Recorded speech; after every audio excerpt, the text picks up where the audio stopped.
काकचेष्टा बकोध्यानम श्वान निद्रा तथैव च अल्पहारी परित्यागी विद्यार्थी पंचलक्षण। हेलो एवरीवन, हमारे आज की इस वीडियो में हम कंप्लीट करेंगे अपना चैप्टर नंबर 12 यानी कि पाठ 12 कक्षा 10 का। इस पाठ में जो भी श्लोक दिए गए हैं उनके हिंदी अनुवाद के साथ और साथ ही साथ सभी प्रश्न उत्तर यानी कि संपूर्ण अभ्यास कार्य सहित इस वीडियो में हमारे टीचर द्वारा बहुत ही अच्छे से समझाया गया है और दर्शाया गया है। तो चलिए शुरू करते हैं हम अपना वीडियो सुनना और पढ़ना। कक्षा 10 शैमुषी भाग 2 का 12वां पाठ लेकर, जिसका नाम है अन्योक्तयः। अन्योक्ति ही अन्य प्लस उक्ति ही यानी किसी दूसरे के बहाने से कही हुई बात। इस पाठ में राजहंस, मेघ, माली, तालाब, चातक आदि के माध्यम से सत्कर्मों के प्रति प्रेरित किया गया है। तो आइए पढ़ते हैं पाठ अन्योक्तयः। पहला श्लोक है, एकेन राजहंसेन या शोभा सरसो भवेत् नैसा बक सहस्रेण परितस्तीरवासिना। इसका अन्वय है, एकेन राजहंसेन सरसः या शोभा भवेत् परितः तीरवासिना बक सहस्रेण सा शोभा न भवति। अर्थात एकेन राजहंसेन एक राजहंस के द्वारा, राजहंस यानी हंसों का राजा अर्थात श्रेष्ठ हंस के द्वारा, सरसह यानी सरोवर की, तालाब की, या शोभा जो सुंदरता, भवेत होती है, परितः चारों ओर, तीर वासीना, तीर यानी किनारा, वासीना रहने वालों के द्वारा, बक सहस्रेण हजारों बगुलों द्वारा, सा शोभा वह शोभा, वैसी सुंदरता, न भवती नहीं होती है। अर्थात एक राजहंस से सरोवर की जो शोभा होती है, अर्थात सरोवर यानी एक तालाब की सुंदरता राजहंस से होती है, उतनी सुंदरता, वैसी ही शोभा सरोवर के चारों ओर किनारों पर रहने वाले हजारों बगुलों से भी वह शोभा कभी नहीं होती है। अर्थात हंस तो हंस होता है और बगुला बगुला ही होता है। ये इस श्लोक से संबंधित कठिन शब्दार्थ। अगला श्लोक है, भुक्ता मृणाल पटली भवता निपीता नम्बो नियत्र नलिनानि निषेवितानि रे राजहंस वदतस्य सरोवरस्य कृतेन केन भवितासि कृतोपकारः। इसका अन्वय है, यत्र भवता मृणाल पटली भुक्ता अम्बूनि निपितानि नलिनानि निषेवितानि रे राजहंस तस्य सरोवरस्य केन कृत्येन कृतोपकारः भविता असि वद। अर्थात यत्र यानी जहाँ, अर्थात जिस तालाब में, भवता आपके द्वारा, मृणाल पटली अर्थात कमल नालों का समूह, भुक्ता खाए गए हैं, अम्बूनी यानी जल अर्थात अत्यधिक जल, निपितानी पिया गया है, नलिनानी यानी अनेक कमलों का, निषेवितानी सेवन किया गया है, रे राजहंस हे राजहंस, तस्य सरोवरस्य उस तालाब का, केन कृत्येन किस कार्य के द्वारा, कृतोपकारः यानी उपकार के प्रति उपकार करने वाला अर्थात प्रत्युपकार करने वाला, भविता असि होवोगे तुम बनोगे, वद कहिए। इसका अर्थ है, हे राजहंस तुम्हारे द्वारा जहाँ अर्थात जिस सरोवर में यानी जिस तालाब में रहकर कमल नाल का समूह खाया गया है, जल पिया गया है, कमलों का सेवन किया गया है, यानी जिस तालाब में रहते हुए तुमने उस तालाब से इतनी चीजें प्राप्त की हैं, उस सरोवर का किस कार्य के द्वारा प्रत्युपकार करने वाले बनोगे, उस सरोवर का जो तुम्हारे ऊपर उपकार है उसका बदला तुम कैसे चुकाओगे, तुम यह बताओ। ये इस श्लोक से संबंधित कठिन शब्दार्थ। अगला श्लोक है, तोयैरल्पैरपि करुणया भीमभानौ निदाघे मालाकार व्यरचि भवता यातरोरस्य पुष्टिः सा किं शक्या जनयितुमिह प्रावृषेणेन वाराम् धारासारानपि विकीर्ता विश्वतो वारिदेन। इसका अन्वय है, हे मालाकार, भीम भानौ निदाघे अल्पैः तोयैः अपि भवता करुणया अस्य तरोः या पुष्टिः व्यरचि वारां प्रावृष्येण विश्वतः धारासारानपि विकीर्ता वारिदेन इह जनयितुं सा पुष्टिः किं शक्या। अर्थात हे मालाकार यानी हे माली, भीम भानौ अर्थात प्रचंड सूर्य की निदाघे गर्मी में अर्थात भयंकर गर्मी में अल्पैः तोयैः थोड़े से जल से अपि भी भवता तुम्हारे द्वारा अर्थात माली के द्वारा करुणया यानी दया पूर्वक अस्य तरोह इस वृक्ष का या पुष्टि ही जो पोषण व्यरचि किया गया है। अर्थात हे माली, इतनी गर्मी में इन पेड़ों को जो तुमने थोड़ा सा पानी देकर इनको बचाया है, इनका पोषण किया है, वाराम जलों के अर्थात अत्यधिक पानी के, प्रावृषेण अत्यधिक वर्षा के द्वारा, विश्वतः चारों ओर से, धारा सारान जल धाराओं को, अपि भी विकीरता अर्थात बरसाते हुए, वारिदेन बादल के द्वारा, यह जनयितुम यह उत्पन्न करने के लिए, सा पुष्टि ही वह पोषण, किम शक्या क्या किया जा सकता है। अर्थात हे माली, इस ग्रीष्म काल की भयंकर गर्मी में अर्थात अत्यधिक तेज गर्मी में थोड़े से जल से ही आपके द्वारा यानी माली के द्वारा करुणा पूर्वक अर्थात दया से इस वृक्ष का जो पोषण किया गया है, यानी इस वृक्ष को भयंकर गर्मी में आपने बचाया है, चाहे वो थोड़ा सा पानी देकर ही बचाया हो। क्या वर्षाकालीन जल के चारों ओर से धाराओं को बरसाते हुए बादल के द्वारा यह पोषण किया जा सकता है। अर्थात जब पेड़ को पानी की बहुत ज्यादा जरूरत होती है, उस समय आपने जो थोड़ा सा पानी देकर उसे गर्मी से बचाया, क्या उसकी तुलना वर्षा ऋतु में अत्यधिक जल दिए जाने वाले बादल से की जा सकती है? अर्थात बिल्कुल नहीं। अगला श्लोक है, आपे दिरे अंबर पथम परितः पतंगा भृंगारसाल मुकुलानि समाशयन्ते संकोचमंचति सरस्त्वयि दीन दीनो मीनो नुहंत कतमां गतिमभ्युपैतु। इसका अन्वय है, पतंगाः परितः अंबरपथम आपेदिरे भृंगाः रसाल मुकुलानि समाश्रयन्ते सरः त्वयि संकोचम अंचति हंत दीन दीनः मीनः नु कतमाम गतिम अभ्युपैतु।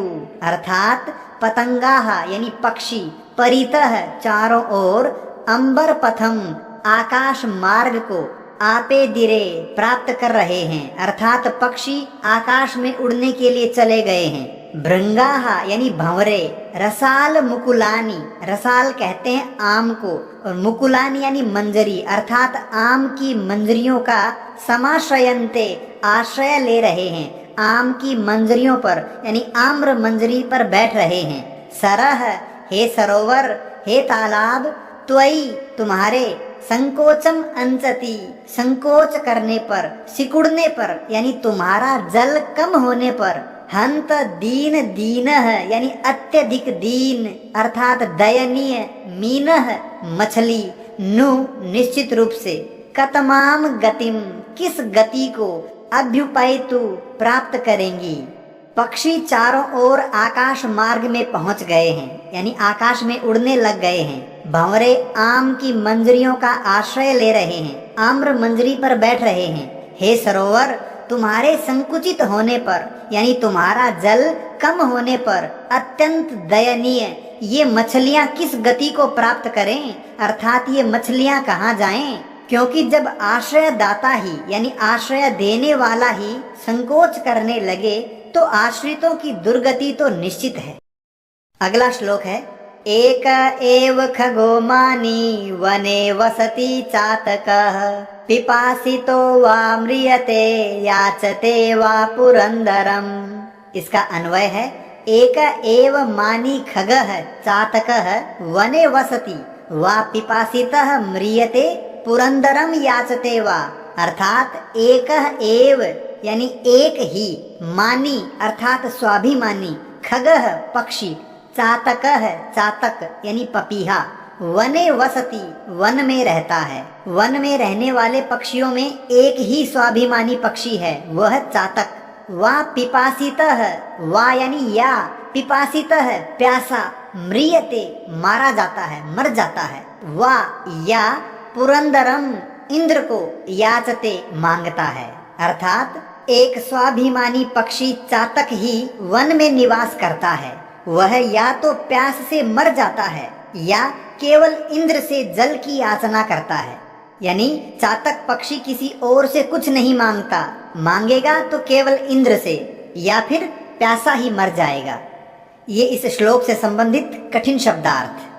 अगला श्लोक है, आश्वास्य पर्वतकुलं तपनोष्ण तप्तम् उद्दाम दाव विधुराणि च काननानि नाना नदी नदशतानि च पूरयित्वा रिक्तोऽसि यज्जलदसैव तवोत्तमाश्री।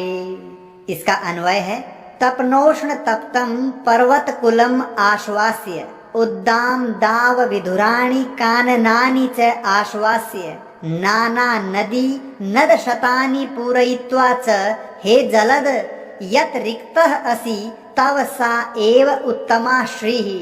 अर्थात तपनोष्ण तप्तम यानी सूर्य की गर्मी से तपे हुए पर्वत कुलम पर्वत समूह को आश्वास्य आश्वासन देकर तृप्त करके उद्दाम दाव विधुराणी, उद्दाम यानी ऊंचे, दाव यानी लकड़ी काष्ठ, विधुराणी रहित अर्थात ऊंचे ऊंचे पेड़ों से रहित यानी बिना ऊंचे ऊंचे पेड़ों वाले, काननानी च वनों को आश्वास्य तृप्त करके अर्थात जल बरसा के, नाना नदी नद शतानी, नाना नदी अर्थात अनेक नदियों को, नद शतानी नद यानी नाले और शतानी यानी सैकड़ों, सैकड़ों नालों को अर्थात अनेक नदियों को और सैकड़ों नालों को पूरयित्वा अर्थात उनकी पूर्ति करके, च और हे जलद हे बादल, यत रिक्तः असि जो तुम रिक्त हुए हो खाली हुए हो, तव सा एव तव यानी तुम्हारी, सा एव वह ही, उत्तमा श्री उत्तम शोभा है। अर्थात सूर्य की गर्मी से तपे हुए पर्वत समूह को तथा ऊंचे वृक्षों से रहित वनों को जल से तृप्त करके अर्थात वहां जल बरसाकर और विविध नदियों तथा सैकड़ों नदों यानी नालों को जल से भरकर, हे मेघ जो तुम रिक्त हो गए हो, जो तुम खाली हुए हो, यही तुम्हारी उत्तम शोभा है। अर्थात कोई वस्तु यदि हमारे पास है और हम उसे लिए घूम रहे हैं, उसमें हमारी शोभा नहीं है। शोभा तब है जब हम वह वस्तु किसी जरूरतमंद व्यक्ति को दे देते हैं। तो बादल अपना पानी सभी जरूरतमंदों को देता है, अतः बरसे हुए बादल की शोभा भी बहुत सुंदर होती है। ये इस श्लोक से संबंधित कठिन शब्दार्थ। अगला श्लोक है, रे रे चातक सावधान मनसा मित्रक्षणं श्रूयताम् अम्बोदा बहवो हि सन्ति गगने सर्वेऽपि नैतादृशाः केचिद्वृष्टिभिराद्रयन्ति वसुधां गर्जन्ति केचिद्वृथा यं यं पश्यसि तस्य तस्य पुरतो मा ब्रूहि दीनं वचः इसका अन्वय है रे रे मित्र चातक सावधान मनसा क्षणं श्रूयताम गगने हि बहव अम्भोदाः सन्ति सर्वे अपि एतादृशाः न सन्ति केचित् वसुधां वृष्टिभिः आर्द्रयन्ति केचित् वृथा गर्जन्ति त्वं यं यं पश्यसि तस्य तस्य पुरतः दीनं वचः मा ब्रूहि। अर्थात रे रे मित्र चातक यानी हे मित्र चातक सावधान मनसा सावधान मन से यानी ध्यान से क्षणम पल भर श्रूयताम सुनिए सावधान मन से यानी ध्यान देकर मेरी बात सुनो। गगने आकाश में ही निश्चित रूप से बहवह अनेक अम्भोदाह यानी बादल संति हैं आकाश में अनेक तरह के बादल हैं। सर्वे अपि सभी एतादृशः न संति ऐसे नहीं हैं यानी एक समान नहीं होते हैं। केचित कुछ बादल वसुधाम पृथ्वी को वृष्टि भी वर्षाओं से यानी अत्यधिक वर्षा से आर्द्रयंती भिगो देते हैं। केचित और कुछ वृथा यानी व्यर्थ में गर्जंती गरजते हैं वो केवल गरजते हैं वर्षा नहीं करते। अतः त्वम यानी तुम यम यम जिस जिस अर्थात जिस जिस बादल को पश्यसी देखते हो तस्य तस्य पुरतः उस बादल के सामने दीनम वचः दीन वचन यानी मांगने वाली बात माँ ब्रूही मत बोलो। अर्थात अरे अरे मित्र चातक सावधान मन से क्षण भर के लिए सुनो। आकाश में बहुत से बादल होते हैं सभी इस प्रकार के यानी बरसने वाले नहीं होते। कुछ वर्षा से धरती को भिगो देते हैं और कुछ व्यर्थ में गरजते हैं। तुम जिस जिस बादल को देखते हो उस बादल के सामने दीन वचन मत बोलो यानी प्रत्येक बादल से मत मांगो। अर्थात व्यक्ति को अपना स्तर ध्यान में रखना चाहिए। अगर कोई वस्तु मांगनी ही पड़ती है तो श्रेष्ठ व्यक्ति से ही मांगनी चाहिए। अब हम चर्चा करेंगे अभ्यास कार्य पर।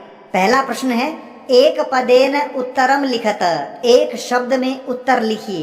कस्य शोभा एकेन राजहंसेन भवति किसकी शोभा यानी किसकी सुंदरता एक राजहंस से होती है। सरसह यानी तालाब की अर्थात सरोवर की। सरसह तीरे के वसंती सरोवर के किनारों पर कौन वसते हैं। बकाहा यानी बगुले। कह पिपासितः म्रियते कौन प्यासा ही मर जाता है। चातकः यानी चातक अर्थात पपीहा पक्षी। के रसाल मुकुलानि समाश्रयन्ते कौन आम्र मंजरियों का आश्रय लेते हैं। भृंगाः यानी भंवरे यहाँ भ्रमराः भी हम लिख सकते हैं। अम्भोदाः कुत्र सन्ति बादल कहाँ होते हैं। गगने यानी आकाश में। अगला प्रश्न है अधोलिखितानां प्रश्नानां उत्तराणि संस्कृत भाषाया लिखत। नीचे दिए गए प्रश्नों के उत्तर संस्कृत भाषा में लिखिए। सरसः शोभा केन भवति तालाब की शोभा किससे होती है। सरसः शोभा राजहंसेन भवति तालाब की शोभा राजहंस से होती है। चातकः किमर्थम मानी कथ्यते चातक को यानी पपीहे पक्षी को स्वाभिमानी क्यों कहा जाता है। चातकः पिपासितः म्रियते वा पुरंदरम वा याचते अतः सह मानी कथ्यते। चातक या तो प्यासा ही मर जाता है और मांगना होता है तो केवल इंद्र से मांगता है अतः उसे स्वाभिमानी कहा जाता है। अगला है मीनः कदा दीनाम गतिम प्राप्नोति मछली कब दयनीय स्थिति को प्राप्त होती है। यदा सरह संकोचम अंचति तदा मीनः दीनाम गतिम प्राप्नोति जब सरोवर यानी तालाब संकुचित होने लगता है जब तालाब का पानी कम होने लगता है तो मछली दीन यानी दयनीय स्थिति को प्राप्त होती है। अगला प्रश्न है कानी पूरयित्वा जलदः रिक्तः भवति किसको भर करके यानी किन्हें परिपूर्ण करके बादल खाली हो जाता है।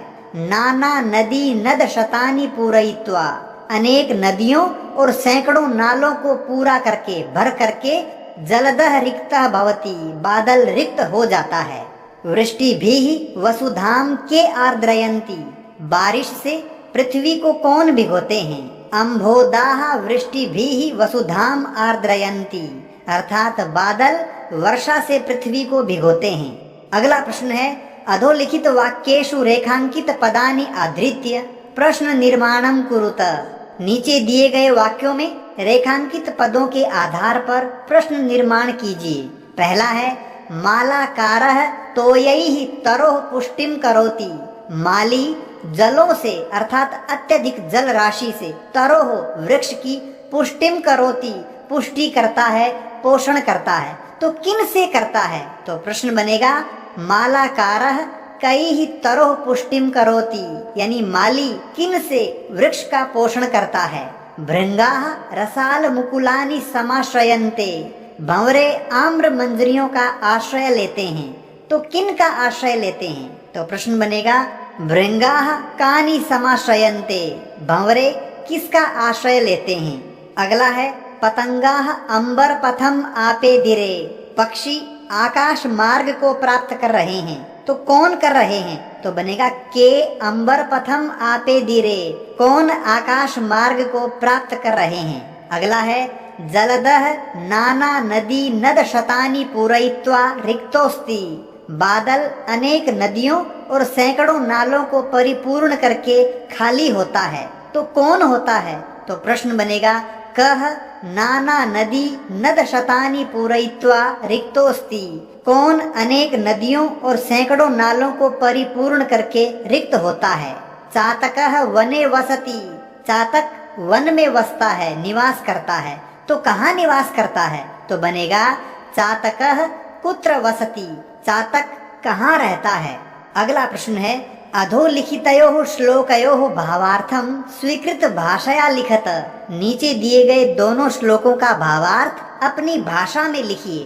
पहला श्लोक है, तोयैरल्पैरपि, इसका अर्थ यहाँ दिया है जो हमने पाठ की व्याख्या के समय पढ़ा था, और इसका भावार्थ है, इस श्लोक में माली के माध्यम से हमें यह शिक्षा दी गई है कि मुसीबत के समय थोड़ी सी सहायता भी जीवनदायिनी होती है। अच्छे दिनों में तो हर कोई हमारा साथ देने के लिए तैयार रहता है।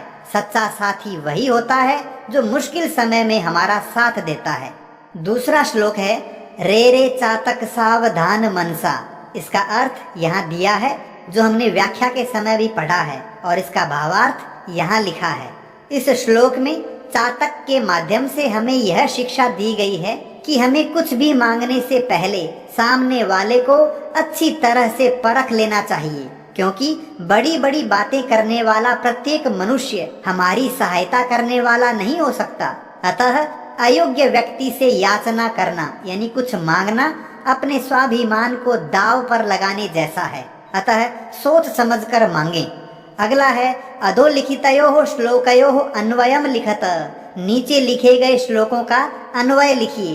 पहला है, आपे धीरे, और इसका अन्वय है, पतंगाः परितः अंबर पथम आपे धीरे, भृंगाः रसाल मुकुलानि समाश्रयन्ते, सरः त्वयि संकोचम अंचति, हंत दीन दीनः मीनः नु कतमाम गतिम अभ्युपैतु। और दूसरा श्लोक ये है जिसका अन्वय यहाँ दिया है, तपनोष्ण तप्तम पर्वत कुलम आश्वास्य, उद्दाम दाव विधुराणि काननानि च आश्वास्य, नाना नदी नद शतानि पूरयित्वा च, हे जलद यत् रिक्तः असि तव सा एव उत्तमा श्रीः। अगला प्रश्न है, उदाहरणम अनुसृत्य संधिम संधि विच्छेदम वा कुरुत। उदाहरण के अनुसार संधि या संधि विच्छेद कीजिए। पहला है, अन्य प्लस उक्तयः अन्योक्तयः। दूसरा है, निपितान्यम्बूनि, तो निपितानि प्लस अम्बूनि, कृतोपकारः कृत उपकारः, तपनोष्ण तप्तम तपन उष्ण तप्तम, तव प्लस उत्तमा तवोत्तमा, न प्लस एतादृशाः नैतादृशाः। अगला है, पिपासितः प्लस अपि पिपासितोपि, कोपि कः प्लस अपि। इसी तरह से रिक्तोसि रिक्तः प्लस असि, मीनः अयम मीनोयम, सर्वे प्लस अपि सर्वेपि। अगला उदाहरण है, सरसः प्लस भवेत सरसो भवेत। इसी तरह से खगः प्लस मानी खगो मानी। मीनो नु मीनः प्लस नु। पिपासितः प्लस वा पिपासितो वा। पुरतो मा पुरतः प्लस मा। अगला उदाहरण है मुनिः प्लस अपि मुनिरपि। तोयैः प्लस अल्पैः तोयैरल्पैः।